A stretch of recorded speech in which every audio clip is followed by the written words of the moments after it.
Good evening, everyone, and welcome to the regular town council meeting for the town of Southern Shores. We are the proud community volunteers, and we're glad everyone is here tonight. If you would please stand and join me now in the Pledge of Allegiance. I pledge allegiance to the flag of the United States of America and to the republic for which it stands, one nation, under God, indivisible, with liberty and justice for all.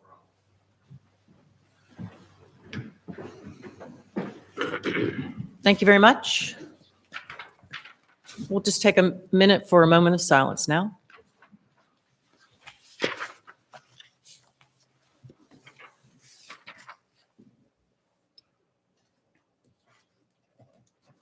Thank you. I'm going to do something I don't ever do, which is I'm going to talk before we go right into the agenda approval or amendments. There's been a couple of very significant events since I was with you last. One was we had an election. And so I want to thank all the candidates that filed and ran. And I want to thank all the voters that came to the polls and cast their votes. And I'm proud that we conducted a safe, secure election without any hiccups. And we have, next month, we'll be seating our newest council member and our returning council members. The second event I want to just mention is we had an excellent Veterans Day service on Saturday here in Town Hall. It's a service that's co-sponsored by the Knights of Columbus, and our very own council member Leo Holland is instrumental in planning the service and getting everybody, the readers, all the participants, and he has lots of help from our very own town manager, Cliff Ogburn. And I want to thank both of those gentlemen for all the work that they did. It was an excellent service. And also, we have a very significant event that's starting today, which is the Wall That Heals, has been opened up in Nags Head. And I hope that everyone who can will take the opportunity to go and see that as well in our sister city there of town of Nags Head. Thanks for letting me do that. Now, council, do we have any amendments to our agenda tonight? Mayor, yes, I move that we amend the agenda to include a closed session at the end of our business, and then we ask our chief of police to join us. We have a motion, and I will second it. Is there any discussion? Hearing none, all in favor? Aye. Motion passes 5-0. Council, can I have a motion to approve the agenda as just amended? So moved. Second. All those in favor? Aye. We have an approved agenda. Thank you very much. We have some items on our consent agenda very quickly. We have some minutes that Sheila emailed to us.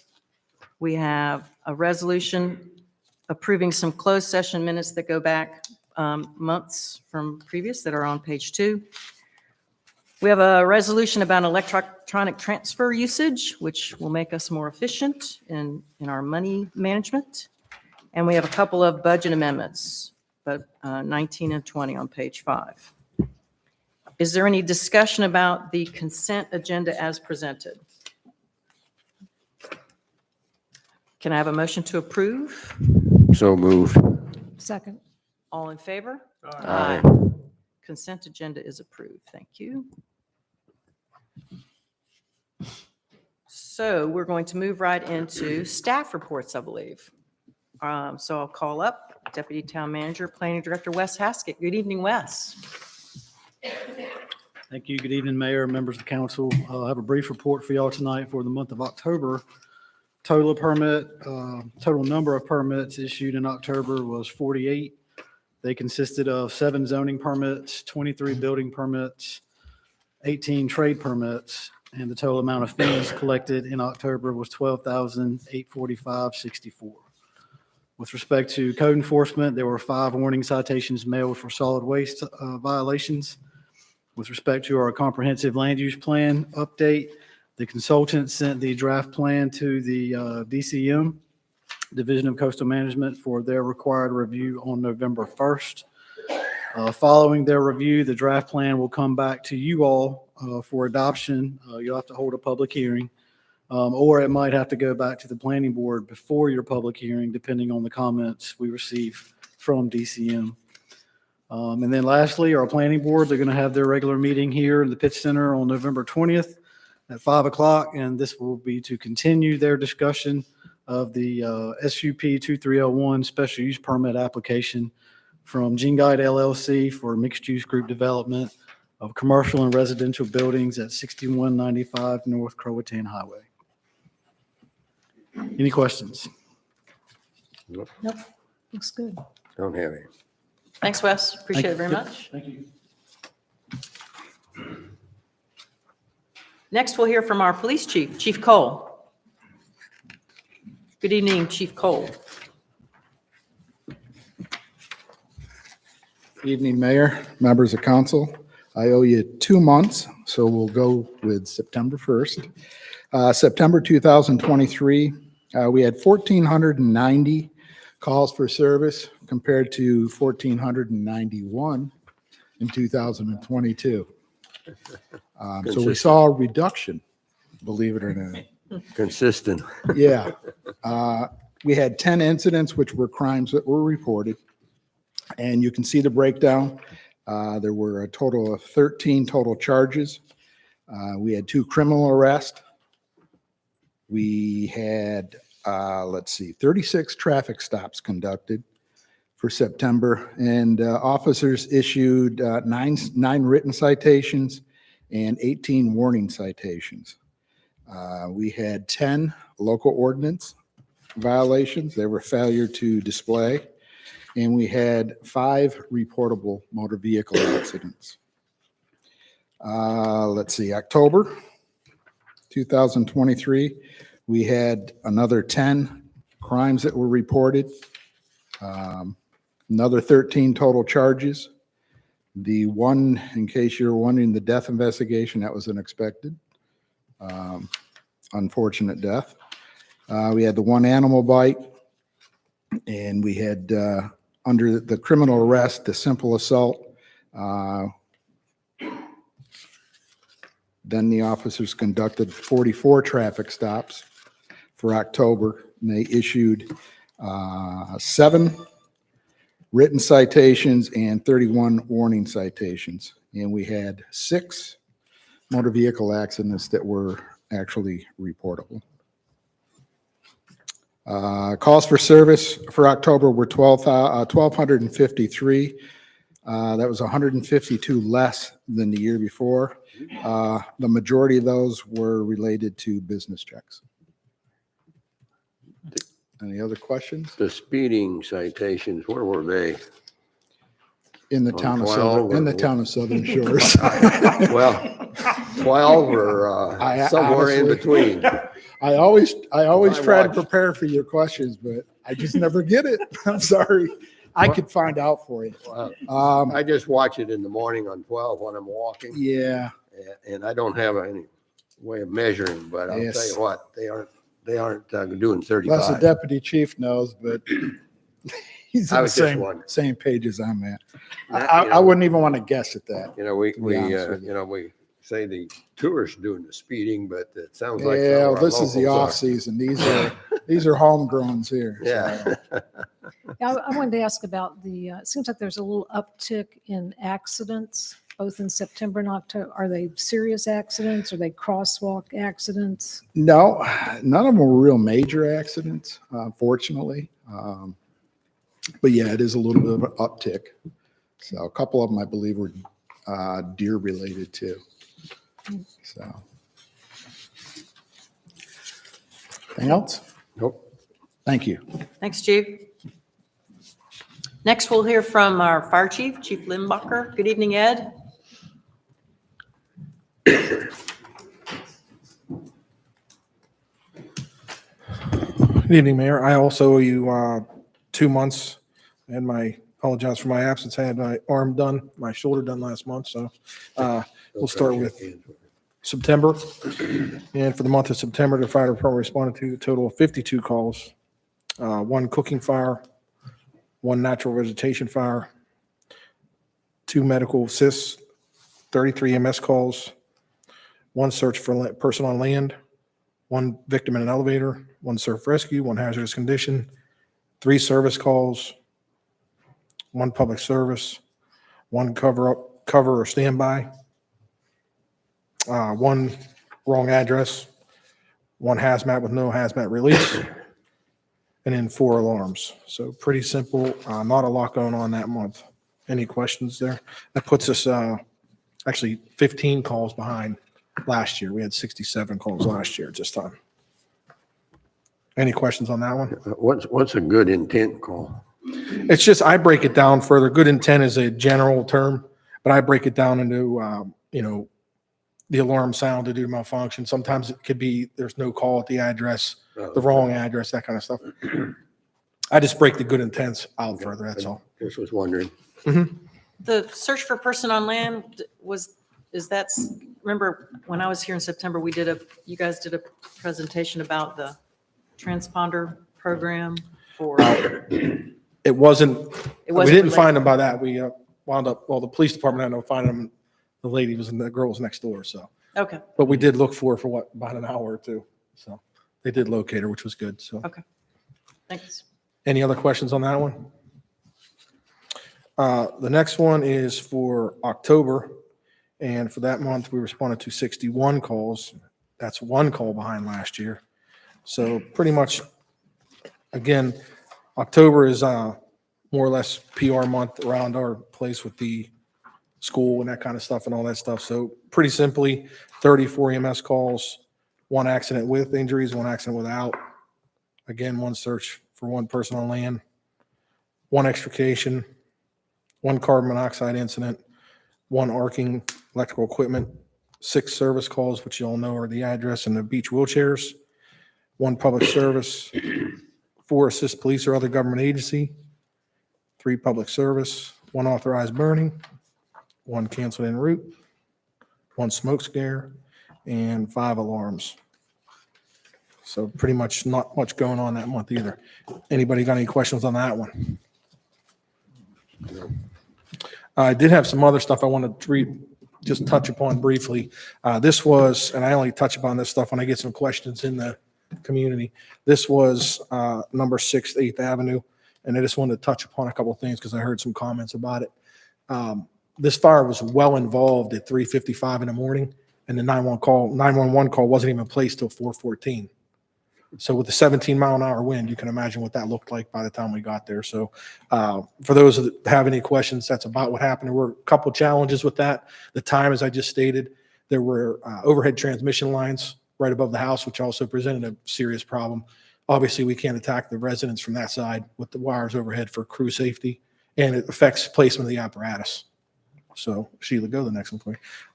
Just a couple quick pictures, just to refresh anyone's memory. But I will tell you, the deputy chief, for anyone who was at, he lives probably a block and a half from there, 2 blocks. He was on scene in a little over, just under 5 minutes. So that's getting up out of bed, getting dressed, responding to calls. So I don't think it would have made any difference no matter who was there with the 17-mile-an-hour wind. So does anybody have any questions on that? On the good side, we did have 20 people there and nothing else was damaged. So, I mean, little minor damage to the house to the west of it or east of it. So, or the west of it, I'm sorry. But there wasn't really, it was like a cracked window. So did pretty well there. Anybody have any questions on that? What street was that on? Six. 8th. Number 6, 8th Avenue. Number 6, 8. So this is, Councilman Holland asked me to do a quick, just explain our internship program. That's the 4 this year, and we'll just go through a couple pictures here, but it's basically the First Flight Fire Academy is a partnership between the Southern Source Fire Department, First Flight High School, and the College of Albemarle, which allows the school students to take classes toward their North Carolina firefighter certification.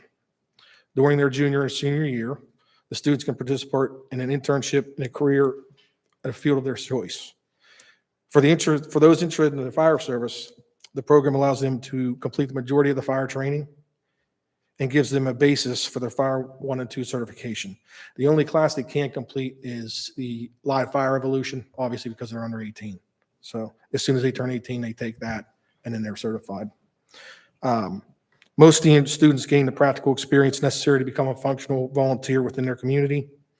The training and instruction is based in Southern Shores under our deputy chief because he's the COA liaison for the teaching on the Outer Banks. And it's given by qualified state instructors. So the program is in its second year, and the majority of those completed are active firefighters in their communities, which is Southern Shores, Collington, and Kittleville Hills. So just a couple of pictures if you want to flip through, Sheila. That's just Matt has them doing different things during the day. And then I think there's one more. So. I just want to real quickly touch on this. I had the pleasure of attending the Governor's Excellence Award out in Raleigh on October 24th, I think it was. Or no, yeah, I think it was October 24th. The date's slipping me now, but it was Malin White got honored for his role in the glider incident, and his work people actually put him in for it, called me, and I gave him some tips on how to do it. But this award, basically, for those that don't know, is for people that go above and beyond, obviously, for volunteer service. And it was a good event. And it's just a couple pictures of Malin getting his award with everybody that went out there. So I just thought it says a lot about our people. So Absolutely. Very, very nice. Malin was also one of our flag bearers on Veterans Day for He the was. service. So Yeah. Malin gets around. he's good people. He's definitely good people. So Yeah, that's awesome. Thank you. Thank Anybody you have for any sharing that, questions? Chief. Part of the color guard. all right. That's good. Thanks so much. Thanks. Thank you. Thank you for the update on this. Next, we'll hear from our town manager, Cliff Ogburn. Good evening, Cliff. Good evening. Can we start with the first quarter budget update?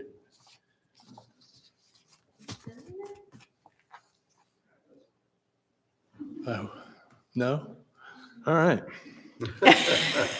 This looks like a sidewalk.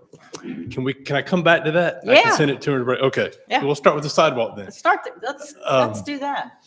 Let's see, the sidewalk from the Triangle up to East Dogwood, the contract was signed with the low bidder Hatcher Concrete on November 1st. They have 150 days to complete the project from that date, which puts it up to, I believe, about the end of March. They actually got started today and got some progress. We were hoping they may actually lay some concrete today, but they didn't. They'll start doing that tomorrow. Before all this started, we had some limb removing. I say tree clearing is way worse. It's the limbing up of where all this vegetation is along the right of way. We had, rather than just including this into the contract, we had our contractor, Mark Fletcher with ATX, do this work. One, I think it probably saved us some money, and two, it was done by somebody that understands the importance of not just clear cutting. So he removed what had to be removed and did so carefully. So piggybacking on this, we learned last week that the Dare County Board of Commissioners approved the recommendation from the Tourist Bureau for the Tourism Impact Grant. The next phase of this project will run from East Dogwood up to Hickory. That project's estimated to cost $278,200, of which $118,855 will come from the Tourism Impact Grant. That will probably be, I think we have 2 years that, and we'll get this done, and that project will start getting engineered and planned now. Also, the takeaway from the PATH meeting that we had was that number one, maintenance on what's existing. And so that survey work's being done now, along with the survey work, not only from East Dogwood up to Hickory for what we're planning to do, but we're going ahead and doing the survey work all the way up to Hillcrest. We're going to include the surveying for the sidewalk on Skyline and the sidewalk on Juniper. So all of that is waiting on survey. So I hope to be back with you soon. And once I get this quarterly report to Sheila, I'll show you where some of the fund balance that we've accumulated could go towards these projects. So we'll hopefully be getting that survey work back soon. Also wanted to mention Ripple Fiber. We learned today that they've got a new crew, and I say it's subcontractors that are doing the work for Ripple. I'm not sure if that makes 4 or if it's a replacement for a crew that's existing. They have at least 3 work areas going, maybe a 4th. Wes and I meet with Ripple weekly, and so we can get all that clarified tomorrow. There's been some hiccups. There's one major hiccup. It's probably a better word for it. A week ago Friday, they hit, one of the subs hit. There's 3 power lines underground that run on the east side of NC 12, and they hit all 3 of them. And it knocked out power to just over 2,200 houses for about 3 hours. Some of you, but not all of you, were included in that outage. The line was marked. Ripple does spot checks to confirm that the line is right. About every 30 feet, this zigged out of that 30 feet and zagged back. So they missed it. But all indications are it was an accident. It was not due to any negligence by one of these subcontractors. They've been responsive to us. Wes and I we've got to contact the guy that's on the ground, and he'll take care of a problem. Sometimes he'll go take care of it himself if he can. For example, one of these subs crammed some conduit in a trash can, and so he went out there and got it out. But they've been very responsive to those types of complaints. So for the most part, I think it's going about as well as it could for such an invasive project. Cliff, when are they gonna do the pedestals? They're not. Well, the ones, remember, there's none on our streets. The wire's just sticking up all over. Yeah, they'll have to come back and run those are just the conduit. They'll run the fiber and splice those together. They're doing that now in Kitty Hawk. West and I actually went out last week to the cabinet out here by Crumble. Yeah. And so they've started feeding that, splicing that fiber through. They're on Spindrift. We've got 3 vaults. not Yeah, pedestals. underground. Yeah. It's a mess right now, but Cliff, hopefully it'll be underground Not a soon. complaint, but I see him digging the same hole 4 times in the same location. Does that mean there's a problem there It could mean that they, on Trinity? the original, I've learned a lot about this along the way. Originally, I thought if you were on the opposite side of where the fiber was being bored, you'd be less impacted. But DOT makes them go 4 feet under the ground to get to the other side of the road. And so they got to dig down a pretty big hole to get to that fiber so that they can line it on the other side of the street. And at the end of each shift, they have to cover that hole up. So if they're not done, they could have to come back and dig it back up again. Doesn't sound efficient, but Yeah, multiple, never mind. Cliff, have there been any reports of damage lodged by residents? I- Any significant? There's, I think there's been a couple of sprinkler heads hit. I don't know if there's been, we did have a hydraulic fluid leak on one of the streets, but I'm not sure that there's been any property damage other, that wasn't in the right of way. Is Mastic one of their, because they were out in the neighborhood again today, the first time I've seen them. Are they the other contractor they're using? Yes. Yeah, they're pretty good. They've been around, Voztech. Mastic with, Yeah, they used to be a John Deere deal. yeah. You should know. That's how I know. So Okay. we secured, the town of Southern Shores secured some sort of bond Yes. with Ripple. Right. So if a homeowner does have an issue, they need to let us know. That's right. And there might be some sort of paperwork they have to fill out. I don't know. But at some point, we can hopefully make them whole again. That's right. Because we do have that That bond that encroachment, we got from it Ripple. requires Ripple to take care of it, but it gives us a safeguard if they don't. Yeah, So we're holding okay, their money to get it done. okay. And the If they same thing don't. with the power outage, those Dominion and the contractor are going to be there's going to be some sort of resolution there that, Yes, ma'am. yeah, that we don't really have anything to do with. That's between. Thankfully. Yes, Okay. ma'am. Just update on Kimley Horn and the work on the culvert. We've got, just to recap, actually have 2 contracts in place right now. One before the Coast Guard decision, one after the Coast Guard decision, but those 2 total combined $434,700 worth of work. And so far, we've only been billed about a quarter of that, $101,000. So they're making some good headway on the roadway design side of things. They've created some models that examine the impacts of lowering the bridge. And they believe they found an efficient profile that will satisfy the constraints we have while minimizing overall property impacts. The plan right now is for them to come show you that in February. January was going to be pushing it a little bit, but your first meeting in February, we hope to show you what we've been trying to describe. And then also just on beach nourishment, we've got Ken Wilson planning to come to your December meeting. We've done the survey work, so we know how the beach has fared after the first year of nourishment, and he can report to you all the findings of that in your December meeting. And if it's okay, I will send her that report. And I was gonna say, what we can do is, do you want to talk about the update on the lawsuit first? Yeah, I don't know how much that will be covered in closed session, how much that the attorney can. Did you want to just go over what you can? Sure, I can tell you, give you an update for public consumption. Yes, If you have exactly. questions in closed session, we can discuss those there. Okay, Essentially, we have filed the suit and gotten service over the state, and they have assigned this case to a specific attorney general who's handled similar matters before, and their time to answer has not yet occurred.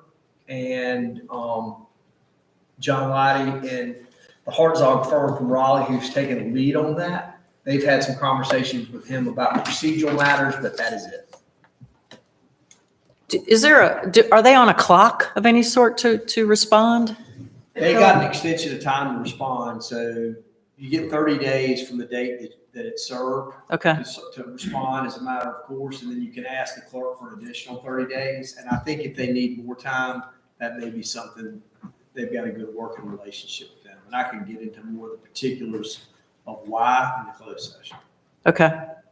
And the 30 days would have started approximately, what, beginning of The October? day they were served and. Or that was in September, The 28th. September And 28th? so Somewhere 30 in days, they probably got to the end of this month or early December to answer. Okay, Was a temporary injunction never issued? There was never a hearing. Never, okay. so to get an injunction, you have to have a hearing in front of the judge, and that hasn't even happened yet. No, okay, Okay, We can talk about that when we're closed. okay. all right. Okay. I did know, spoke to one of our residents who's here tonight that wanted to get an update of what we knew. So Yeah, I that's think, all we know. I think that's Procedurally, basically where we yeah, are. There's been no motions heard. The state's deadline to answer is still ticking. So Okay. Until they answer. All right. Yeah. Okay. Thanks, Philip. Sure. By the way, good evening and welcome. Thank Forgot you. to, didn't do that before. Do you have anything else you wanted to talk to us about? Not an open session. Okay. Got it. All right. Cliff, are you ready? Or we can come back to you if you want to do. Oh. Public comment first.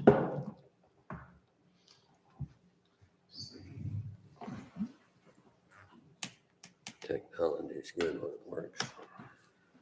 yeah, it's great when it works. Do you want us to email it to you? Or we do it next month. That's crazy. You can't do it again.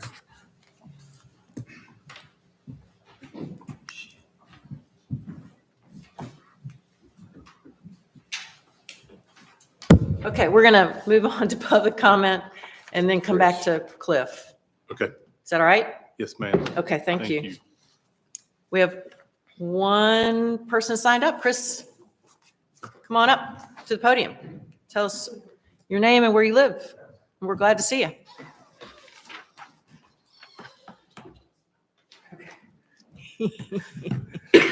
Well, thank you for having me. My name is Chris Nason. I'm at 72 Trinity Trail, and I am here on a exciting matter, and I hope all the folks in Southern Shores will agree.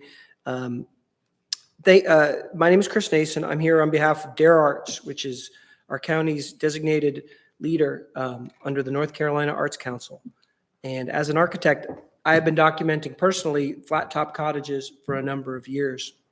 And just this past year, approached Dare Arts in Manio about working together on a visual arts exhibit featuring the iconic flat top cottages of Southern Shores.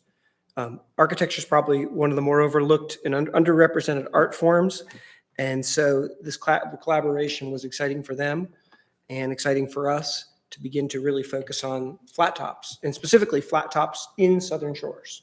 And we're pleased to share that this exhibit, titled The Flat Tops of the Outer Banks, is opened at the upstairs courtroom gallery in Manio. And it opened to November 3rd to great response. It is still up, and it will be up until December, up until Christmas time. I'm not sure the exact date it's coming down, but we can get you that information. And we're upstairs in the old, if you're familiar with the Arts Council building, we're upstairs in the old courthouse, and there's nice wood panels. And just about every panel we have featured a flat top.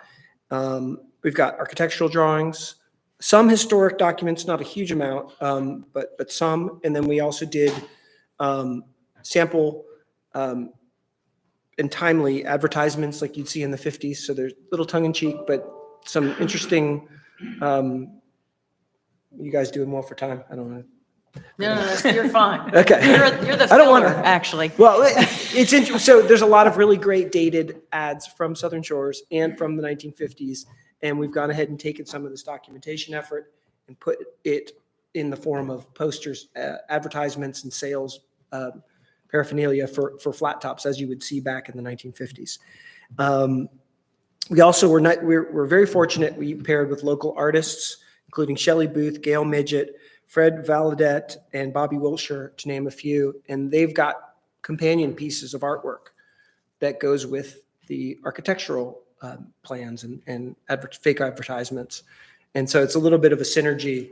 So you'll get architecture in a more straightforward manner, and then as well as some fine arts and some really great watercolors.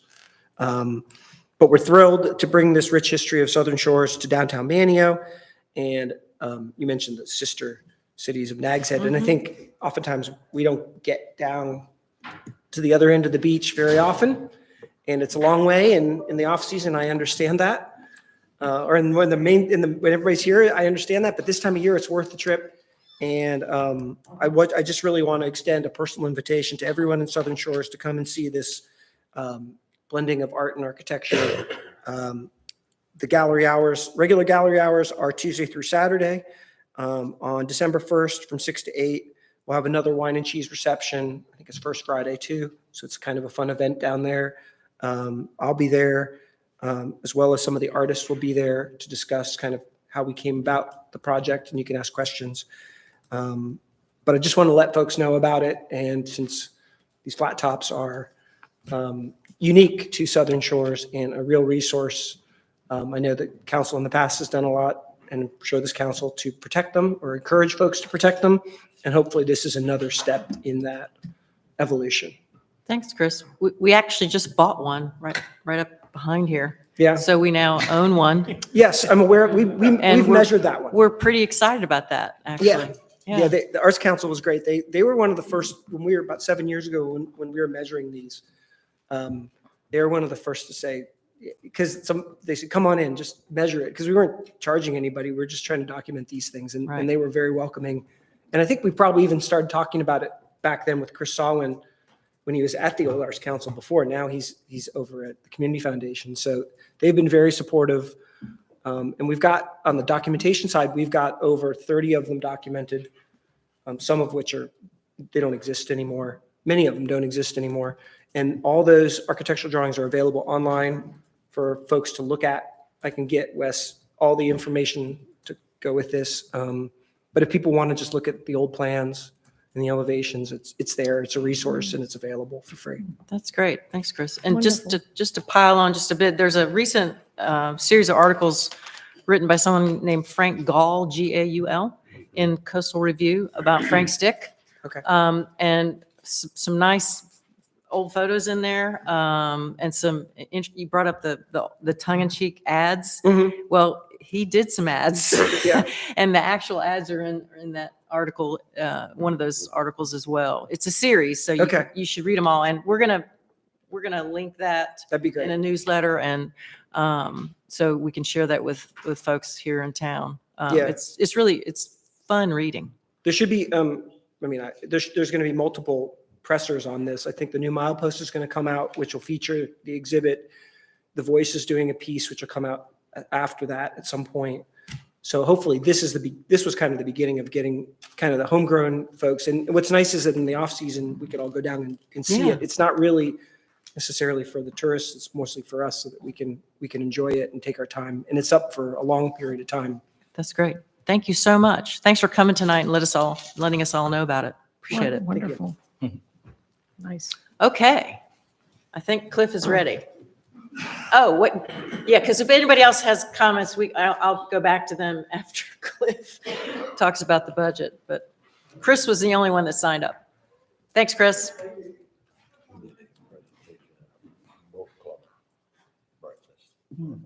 Really interesting. My apologies for that. Okay, Okay. so the first quarter, July, August, September, of course, just wanted to kind of give you a brief snapshot of where we are 3 months into the fiscal year.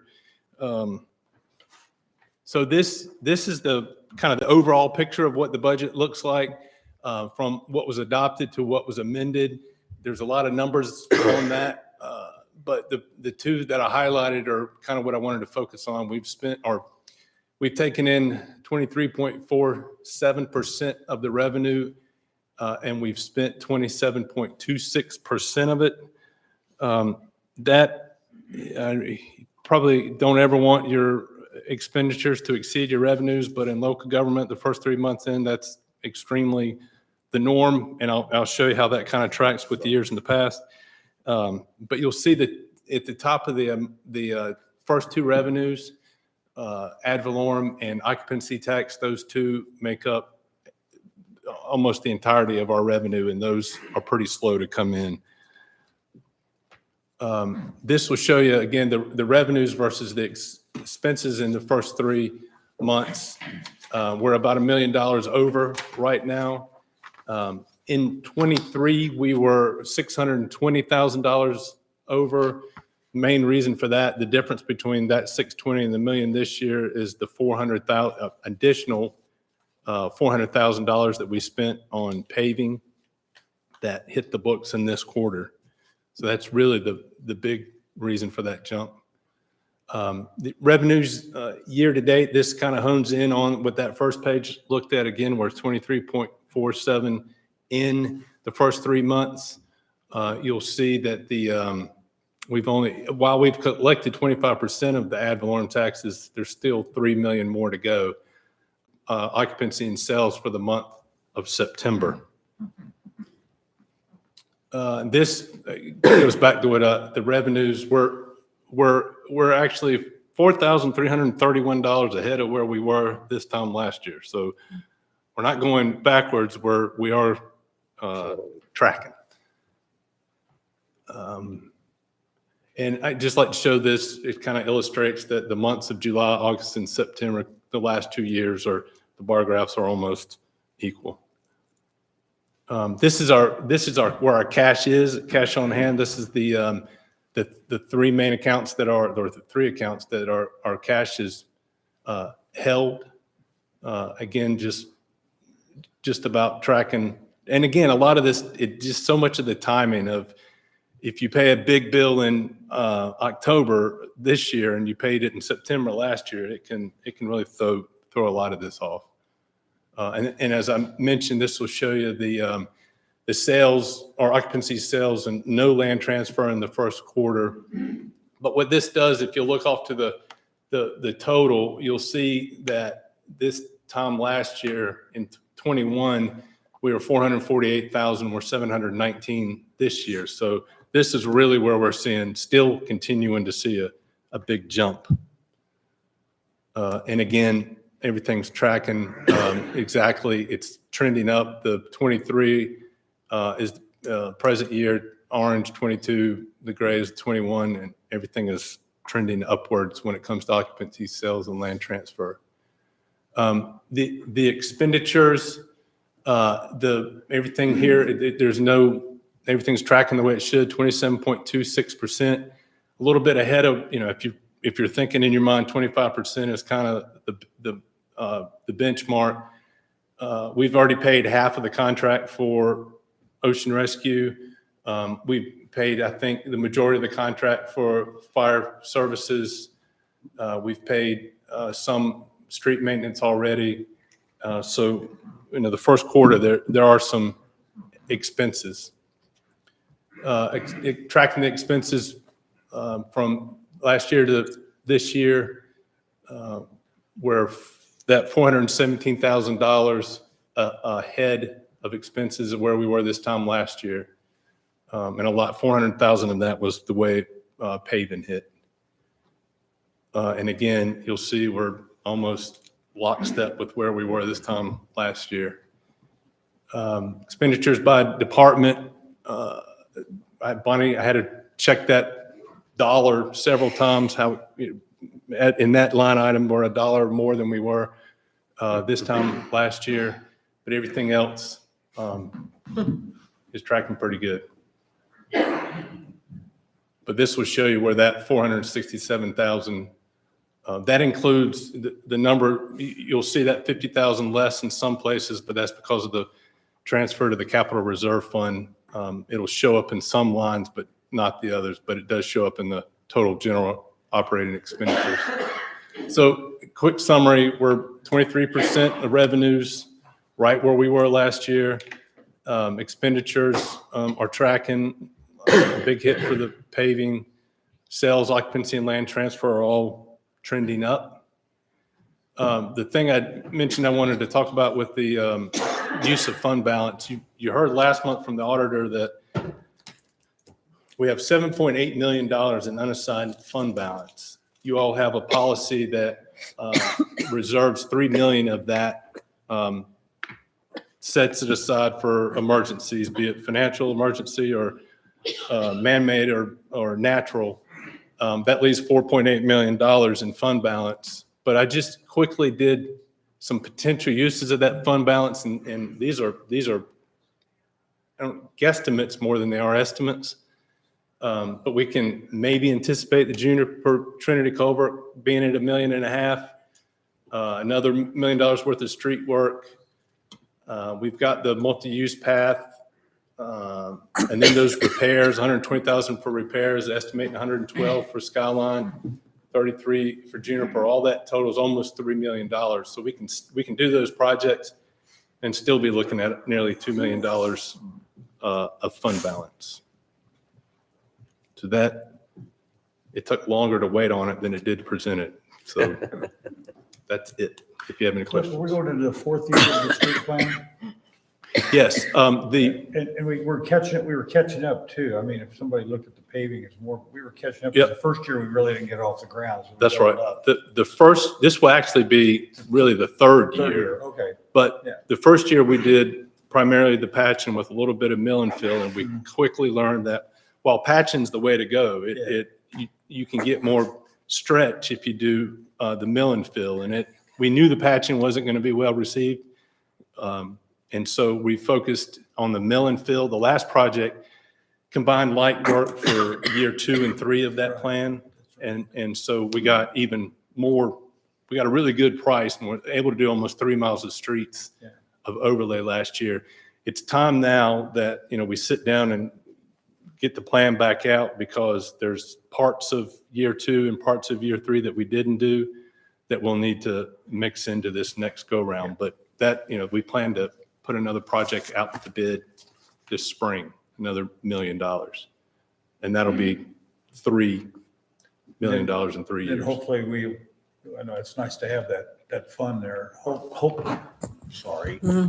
Hopefully, sorry about that. I don't like these things. Hopefully we can look at that sidewalk at Chickahawk and Route 12. Yes. Wes and I know were that's talking way about that. off, and I keep bringing that up. That thing, I think that's just a Well, disaster waiting to happen, what- my what- opinion. So, The planning department has communicated to that contractor is we are taking our sidewalk or right of way back, oh, because we got to have this in place before Memorial Day. okay. And so, Good. Wes and the building inspector have communicated that and made it clear that whatever use of that right of way you're enjoying now, Yeah, because Okay, advantage of it. that's good. they are tearing the sidewalk up. You walk by there every day. Yeah, every morning. Okay, Yeah, and that's good. once sorry. the season starts, Yeah. we're going to have tons of people walking by there every day. Yeah. yeah. So, they really do Yeah. need to try to Button meet that that goal. Yes, ma'am. And we'll just have to keep after them to do that. Okay, Because, yeah, good point. good. Any questions for Cliff? No, Nope. no, sir. Thank you. Thank you, sir. Appreciate it. It's always good to see the numbers in black and white and sometimes red. So next is new business, because we don't have any old business. And we're going to hear from Chief Cole.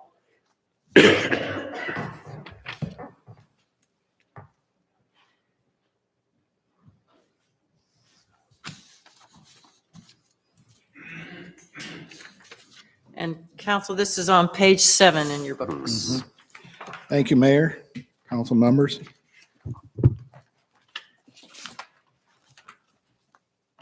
As I explained in the email, that I had contemplated for a few years now, trying to think out of the box. We still have 3 openings. We've had them for over 2 years, 2.5 years. And one of the issues, obviously, is the cost of housing here, the cost of living. Just trying to find a house that you can afford to live in. So one thing that a couple of departments had done, the only concern I had was regarding possibly getting the right person that we felt comfortable and had the right qualities to send through the academy, hire them as an employee, and put them through the academy.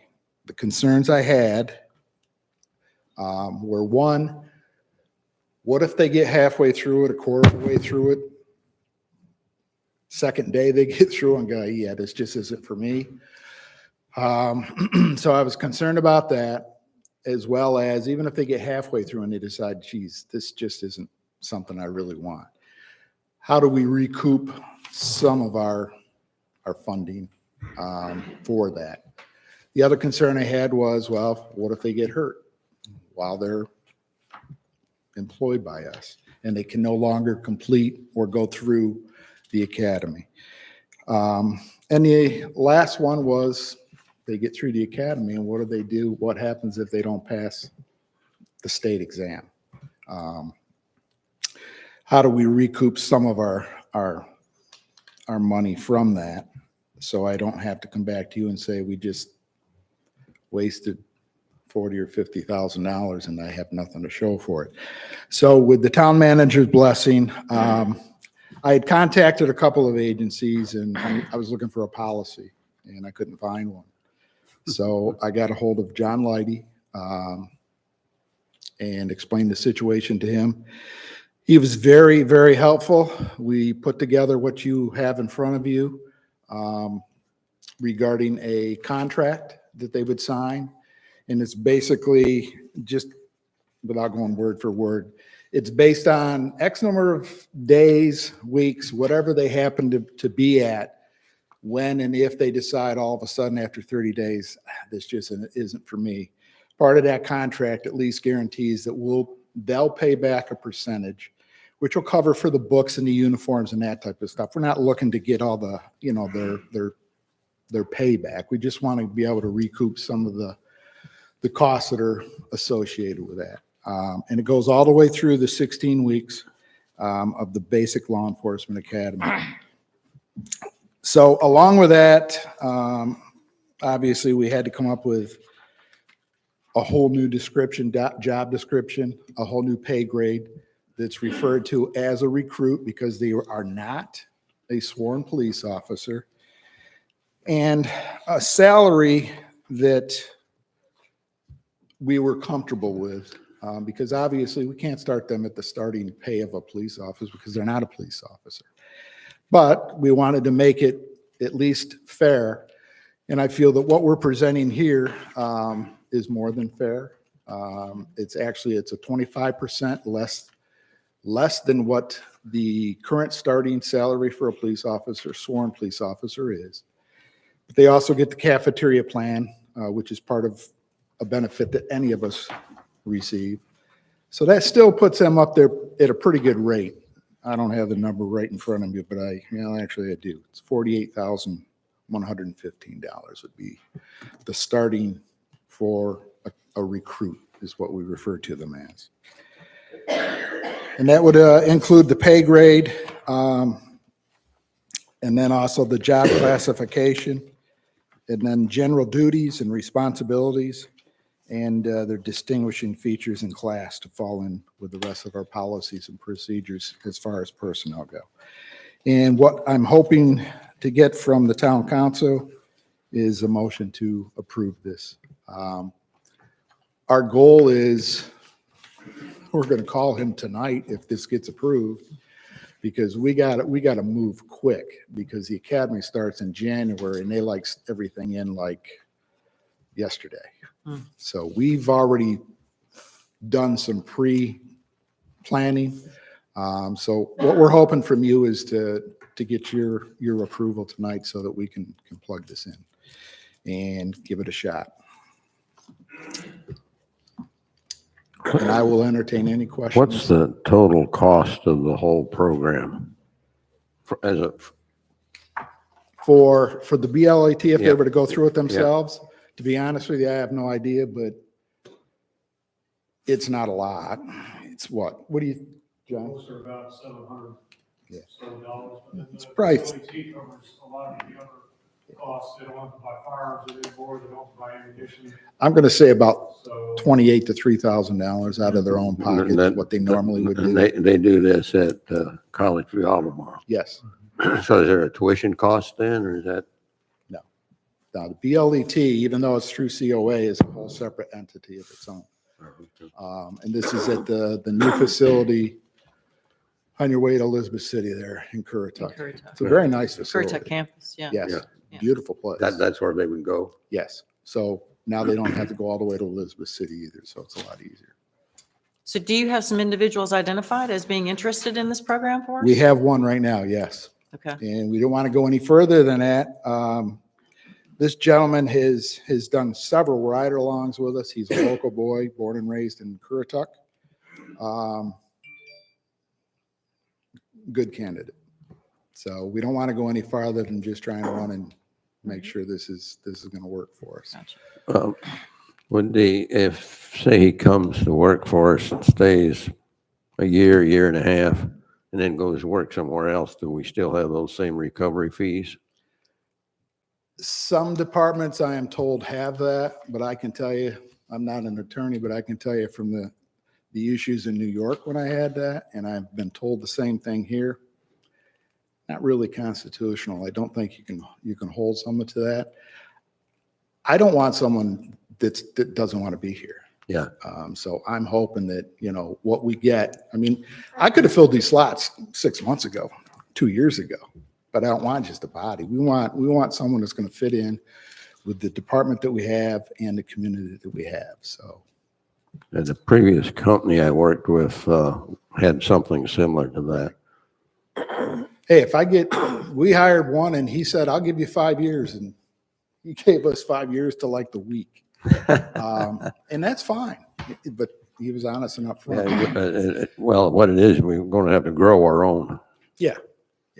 But we're trying everything else and that's just not working right now. Chief, do you have any feel for how our other municipalities and DARE and the sheriff's department is doing in terms of this issue of positions remaining open? Yeah, I can tell you that I talked to Sheriff Dowdy, and don't quote me on the number, but he's got close to 11 that he's putting through in this current academy right now. Yeah. Oh, nice. Yeah. So what I noticed in the contract, they'd be required to do they couldn't have any outside work, but they would do additional duties for you. What would some of those duties be? If we needed, some kind of desk duty, something like that, if we needed help regarding parking enforcement, if we have like the turkey trot or something, and we had someone that was already employed, they can deal with the traffic and those types of things. So they don't have to be sworn to do that because they'd probably be with another officer anyway. But that's kind of what that would cover. I think it's a brilliant idea. I think it's something that we should try. Yes, ma'am. It's a potential path forward, and we seem to be stuck. So like you say, let's try something that we haven't tried before. And that's the previous company I was involved with, because trying to find technicians is about as hard as trying to find a police officer, especially qualified ones. So we sponsored them through Wake Tech. I think it's a pretty creative solution. I'd like to make a motion to approve police recruit training employment agreement and add to that motion, or should we do it in a separate motion, the costing part? Then I would add to that motion to also approve the additional job description, position classification, and pay grade. So moved. Second. So we have a motion and a second. Any further discussion? All those in favor? Aye. Opposed? Motion carries. Thank you. 5-0. Thank you, Chief. Thank We'll you. keep you up to date. Yeah, that would be great. Call the young Make the man. call. Make the call tonight. All right. Moving on. Any other general public comments? Anyone else like to speak to us now that you've heard all the budget numbers and you've heard about the lawsuit and you've heard about our potential new trying to get a police officer? I was going to talk a little bit about, and maybe get the chief to speak a little bit about this as well. We are thinking along the lines of trying to put some improvements over at 13 Skyline, our new flat top, in order to make it livable. Does anybody want to talk about that for a minute before we? The chief's got the numbers. He's actually, through his side work as helping hands, he's got a lot of knowledge and expertise in going into houses, looking at this sort of thing. But I'm glad we would like to go ahead and start on some of this work. We've talked about 13 Skyline being temporary use being housing, and it just makes another recruiting tool for us. If we had a place, they can't afford to live here, we can get them a place to stay until they can find a place to stay. But in order to do that, it's going to cost some money. It's been in office since 2008. And so to make it more into a residence, it is going to take an expenditure. And we can come back to you, I think, next month with a budget amendment that would not to an exceed amount. I think he's going to tell you. Yeah, we don't have to go into a lot of detail, but I know we have talked about this before, but we've also talked about wanting to go out to the community and hear ideas. But this would be whatever we do now is not going to prevent us from doing something different down the road. So, Chief, let us know what your thoughts are at this point. Not to scale. Not to scale. That's funny.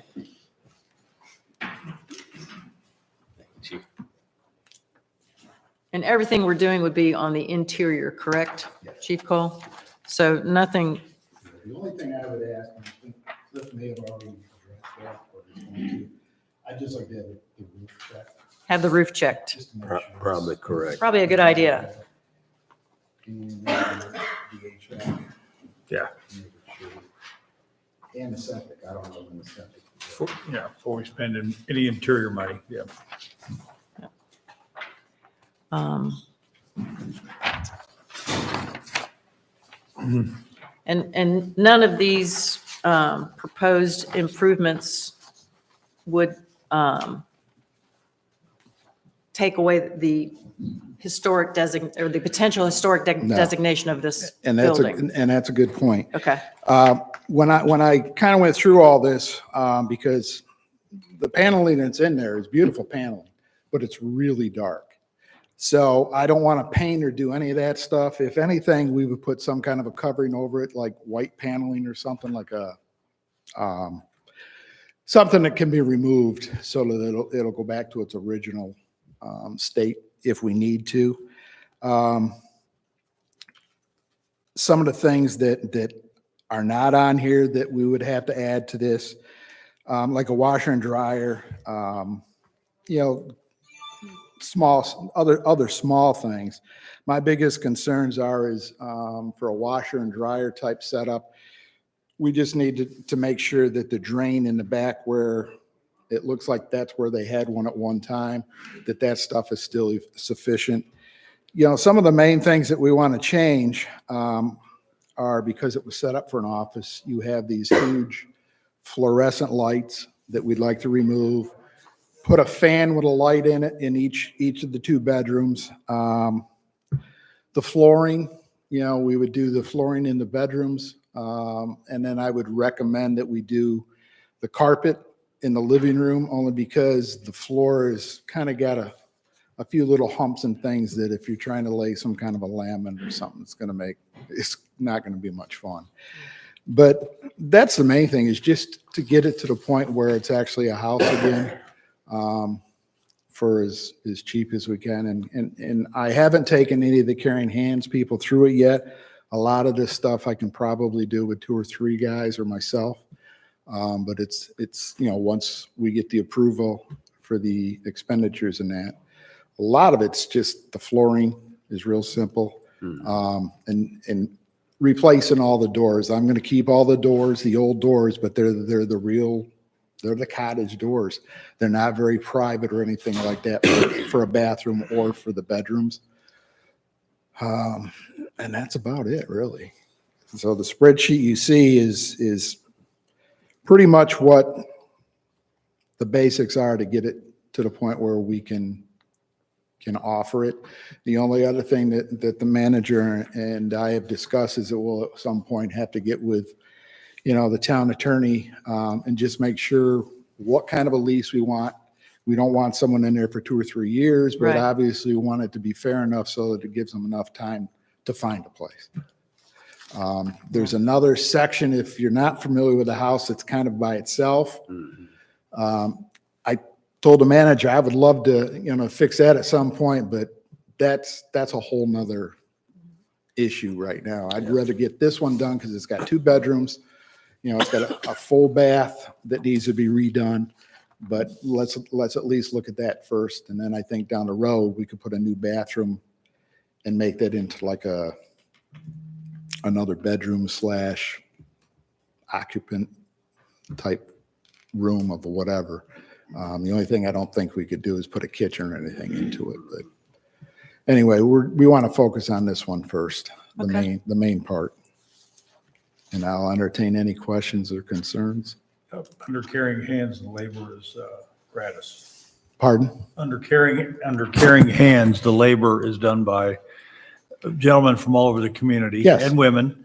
Yep. And who come in and they do it, there's no charge. No. That's what I'm trying to say for the That's labor. correct. Yeah. Okay, all you got to do, all we have to do is provide the We materials. provide the materials and Right. they provide the labor. Yeah, Yeah. we do this all over. Yeah. We've done lots of County. floors. And Currituck, yeah. for sure. Yeah. And we are very appreciative that you guys are willing to do that. Yeah. And